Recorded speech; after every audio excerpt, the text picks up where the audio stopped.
I'm Jeff Benson, owner of Mind Body Cheer and best-selling author of the book, Unblock, The Walls Come Tumbling Down. I'm a sports performance consultant that works with competitive cheer teams all around the United States and Canada to integrate fiercely competitive with high character qualities.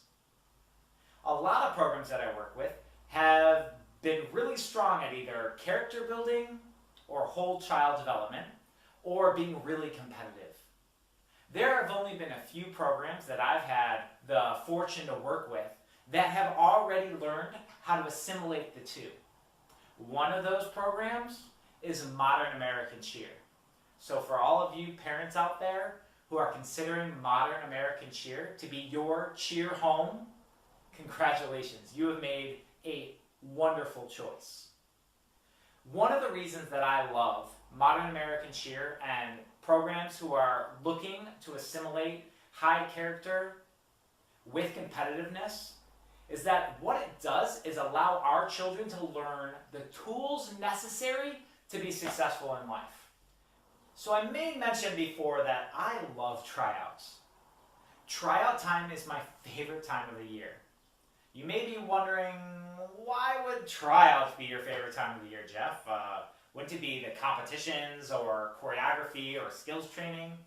Don't get me wrong, I love all of that stuff.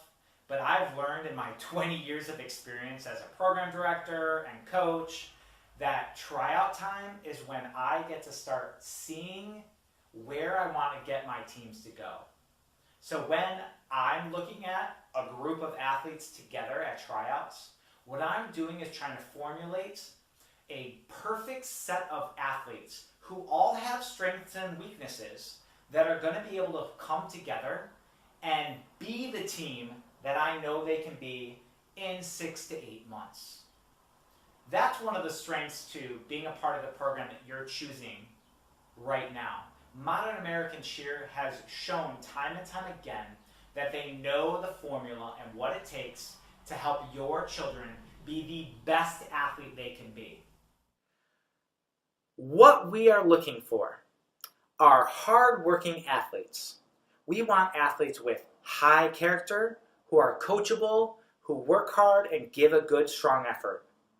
These character qualities are almost always of highest importance. Remember, if you've already been a part of our program, we've been watching you for the last 11 months. We understand how hard you as an athlete have been working. We've got to see how many extra classes, how much extra strength you've been doing at home. We also know what your coachability level is. Do you have a high coaching IQ? Meaning, when your coaches give you the opportunity to get better, do you seize it? Do you challenge yourself as an athlete? These are the things that we are looking for that set one athlete apart from another. Sure, at tryouts, you may not have the skill that you're ready for. But if we've seen that you work hard, you're diligent, you do what the coach says, we know that eventually that skill is going to be attained. On the flip side, if you've been an athlete who is held back, you're scared of challenges, if you're familiar with my terminology, they're a little bit more fixed mindset. They don't do well when asked to do something that's hard. These athletes might be perfectionistic and they avoid challenges. Maybe they don't do the extra strength and conditioning that they need to do for fear that it means they're no longer talented. I just shared with you what we're looking for when it comes to what you bring to the table as a cheerleader on our competitive teams. But I think it's important that we also, when talking about leveling of teams, have an understanding of where we're going. Bear with me if you already know this information. In All-Star Cheerleading, there are 6 levels. As you move up from level 1 to level 2, and so on, all the way up to level 6, the abilities of these athletes increase. The expectation is that they have more strength, more flexibility, that their skill level increases. For saving time, I'm not going to go into what each skill level is needed for each one of these levels, but instead know that as you move up, the expectations also move up. Let's take a specific concrete example. I know I always do better with examples. So to get a little bit more insight into what happens when those doors close at the end of the tryouts.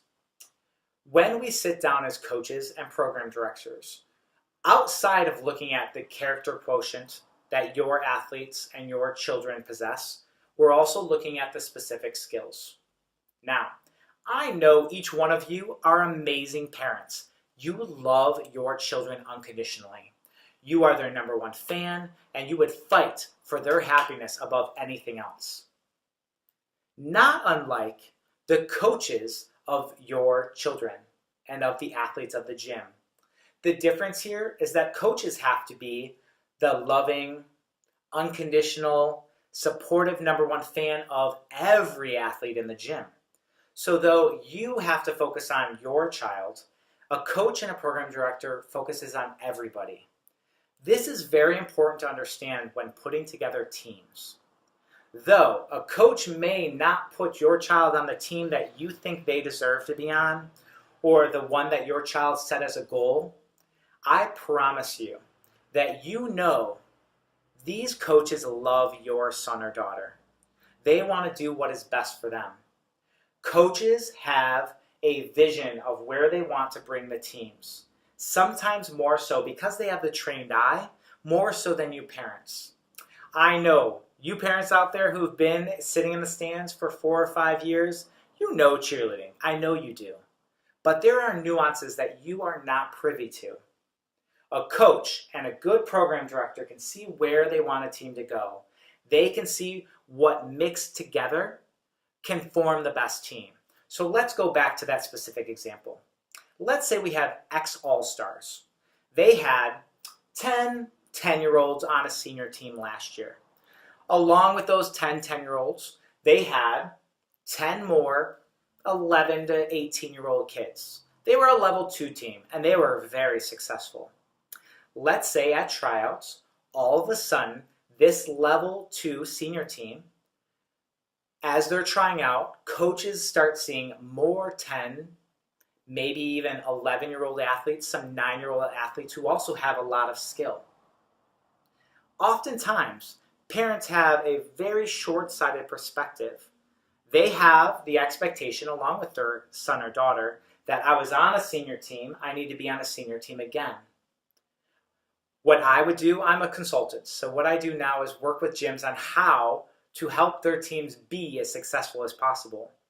What I would suggest to them, if you have some 9-year-olds and some 11-year-olds coming in who also have high level 2 technique and skills, where you would be most competitive would be at the youth level.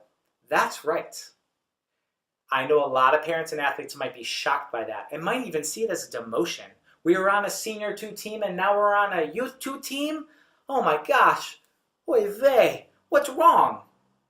Instead of having the perspective that there is something wrong and that it's a demotion, look at it as you have, within 3 years, you have a group of kids who get to move up together. Think of what happens when a team gets to perform collectively together over multiple years. I know I've gotten to see it. A team gets their own dynamic. The team starts to know how each other works. The timing and synchronization is easier. What the program director is noticing is the long-term perspective. Yes, maybe you could have another really successful senior 2 team by keeping them all together. But what would be more beneficial is keeping closer in age range and skill level and try and help those kids move up. Eventually, the next year, that same team might get to move up to either a junior 3 or stay at a youth 3 level, depending on the ages of those athletes. Make sure we're not being short-sighted. When that door closes and those coaches and program directors are in the gym talking about the child that you and they love, know that they are doing it for the betterment of the entire gym, rather than just what works best for one child. I promise you, if you can have that perspective and remember all of this, your child is going to be happier and more successful in their competitive cheer career. If any of you have any questions about tryouts or anything further when it comes to understanding competitive cheer, feel free to email me at mindbodycheer@gmail.com. Until next time, everybody, be well.